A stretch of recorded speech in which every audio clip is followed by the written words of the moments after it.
स्वागत है आपका आपके अपने चैनल द्वारका स्टडीज पर। और आज हम पढ़ने जा रहे हैं अपनी class 10th new support material से ज्योग्राफी का चैप्टर 3 यानी कि जल संसाधन कंप्लीट करने जा रहे हैं। ठीक है, और इसके कुछ इंपॉर्टेंट क्वेश्चंस भी देखेंगे। ठीक है भाई, स्टार्ट करते हैं चैप्टर के इंट्रोडक्शन से, यानी कि जल संसाधन क्या होता है। यानी कि हम सिर्फ और सिर्फ जल के वाटर रिसोर्सेज के बारे में पढ़ने जा रहे हैं कि जो जल है हमारी पृथ्वी पर किस प्रकार से पाया जाता है। अब वैसे बेसिकली बात की जाए तो आप सभी ने वर्ल्ड का मैप देखा होगा, है ना। और उस वर्ल्ड के मैप में आप देखते हो पूरी पृथ्वी ब्लू ब्लू दिखाई जाती है, यानी कि नीले कलर से दिखाई जाती है। इसका अर्थ हुआ कि हमारी पूरी पृथ्वी पर पानी ही पानी है, यानी कि जो कुल पानी की मात्रा है, जल की मात्रा है, वो 96% है, 96.5% है, जो कि पूरी की पूरी समुद्रों से घिरी हुई है।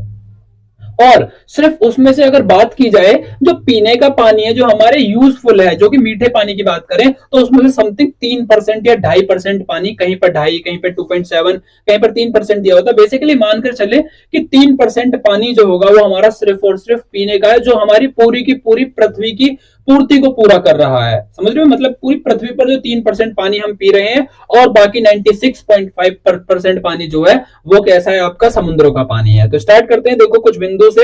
दुनिया में पानी की जो कुल मात्रा 96.5% है, समुद्र के रूप में है, और उसमें से सिर्फ और सिर्फ 2.5% पानी पीने के रूप में अनुमानित लगाया जाता है।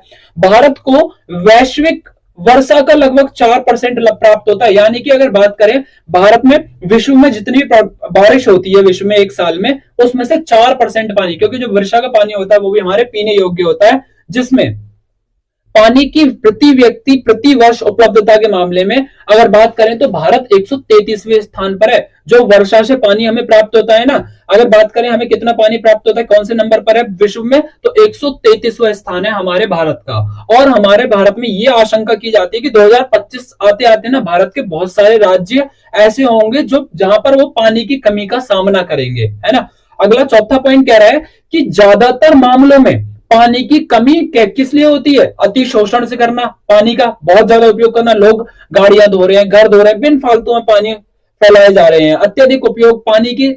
और वहां पर भी वो कौन से पानी का यूज करते हैं, जिस मीठे पानी का यूज करते हैं, है ना। और अलग अलग सामाजिक समूहों की असमान पहुंच के कारण होती है। आपने नोटिस किया होगा हमारे भारत के अंदर शहरों में या फिर दिल्ली की बात करें तो उसमें कई सारे ऐसे इलाके होते हैं जहां पर पानी समय से नहीं पहुंच पाता है और लोगों को पानी की समस्या का सामना करना पड़ता है। और सिंचित क्षेत्रों और शुष्क ऋतु में कृषि का विस्तार करने के लिए जल संसाधन का अत्यधिक दोहन किया जा रहा है ना। कि भाई देखो, लोग सोचते हैं बंजर भूमि को उपयोगी भूमि बनाना है, जिससे वे सिंचाई करते हैं, और सिंचाई में अत्यधिक पानी का यूज होता है। सिंचित क्षेत्रों और शुष्क ऋतु में कृषि का विस्तार करने के लिए जल संसाधनों का अत्यधिक दोहन किया जाता है। छठा, गहन औद्योगिकरण, जितना ज्यादा व्यापार बढ़ रहा है, उद्योग बढ़ रहे हैं, शहर बढ़ते जा रहे हैं, तो उसमें किस चीज की जरूरत होगी लोगों को, मीठे पानी की। और मीठे पानी के संसाधन पर दबाव धीरे धीरे धीरे धीरे बढ़ता जा रहा है। और सबसे बड़ा कारण जनसंख्या बढ़ती जा रही है, और जनसंख्या बढ़ने के साथ साथ वे शिक्षित न होने के कारण उसका अत्यधिक दोहन करते हैं। ठीक है, यानी कि अत्यधिक उसे वेस्ट करते हैं। और जल निकाय में प्रदूषण, जहां से जल निकलता है, जैसे कि बड़ी बड़ी हमारी गंगा, यमुना, सिंधु, ये सभी के सभी प्रदूषित हो चुकी हैं घरेलू और औद्योगिक कचरे के कारण। हमारे जो लोग होते हैं घर के, वो अपने घरों के जो नालियों का पानी उसमें मिला देते हैं, फैक्ट्रियों से निकलने वाला केमिकल हो गया उसमें मिला दिया जाता है, कीटनाशक और कृषि में प्रयुक्त होने वाले जो फर्टिलाइजर्स होते हैं, अगर फॉर एग्जाम्पल जो हमारे किसान हैं वे जमीन में जो रसायन डालते हैं, जो केमिकल्स डालते हैं, तो वो मिट्टी के द्वारा अवशोषित कर लिया जाता है, पानी के द्वारा नीचे चला जाता है, और वो हमारे पानी में मिलकर के दोबारा हम जब उसका उपयोग करते हैं तो वो पानी कैसा हो जाता है, रसायन जैसा हो जाता है, जिससे नई नई बीमारियां पैदा होती हैं।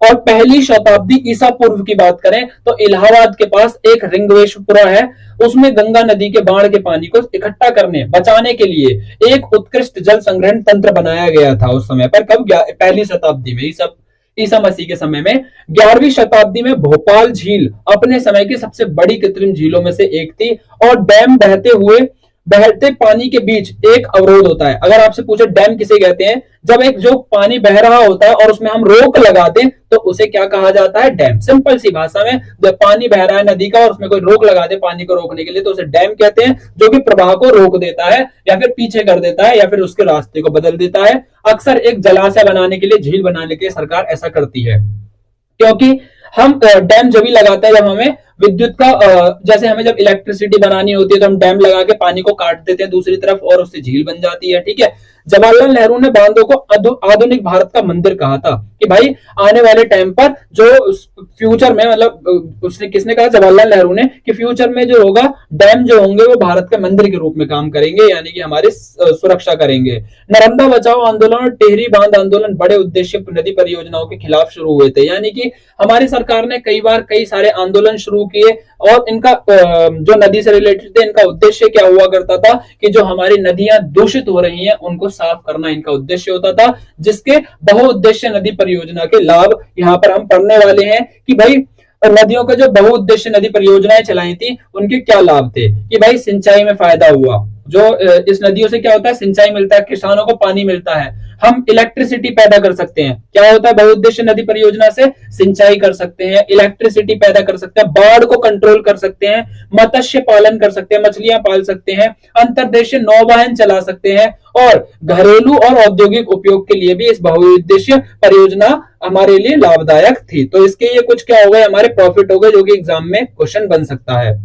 नेक्स्ट टॉपिक पर चलते हैं। यहाँ पर देखो इस मैप के अंदर हमें कुछ भारत की मुख्य नदियां दिखाई गई हैं और बांध दिखाए गए हैं, जैसे कि आपको जम्मू कश्मीर में दिख रहा होगा ऊपर सिंधु नदी, सलाल प्रोजेक्ट, व्यास नदी, भाखड़ा नागल। पाकिस्तान साइड में देखेंगे आप तो सिंधु नदी, झेलम नदी, चेनाब नदी, रावी, सतलुज, यहाँ पर कुछ नदियां और कुछ बांध इस मैप में दिखाए गए हैं। ठीक है, आगे बढ़ते हैं कि ये जो बहुउद्देश्य परियोजना थी, अभी हमने उसके लाभ पढ़े, अब इसकी आलोचना क्या है, इसकी कौन कौन सी ऐसी बुराइयां हैं यहाँ पर। तो नदी के प्राकृतिक प्रवाह को देखो, नदी अच्छी खासी सीधी बह रही थी, हमने डैम लगाकर, जो प्राकृतिक प्रवाह था उसका, तो डैम लगाकर हमने क्या कर दिया, उसे रोक दिया। तो इससे क्या हो सकता है, अलग अलग क्षेत्रों में बाढ़ आने की संभावना है। देखो आगे बढ़ते हैं।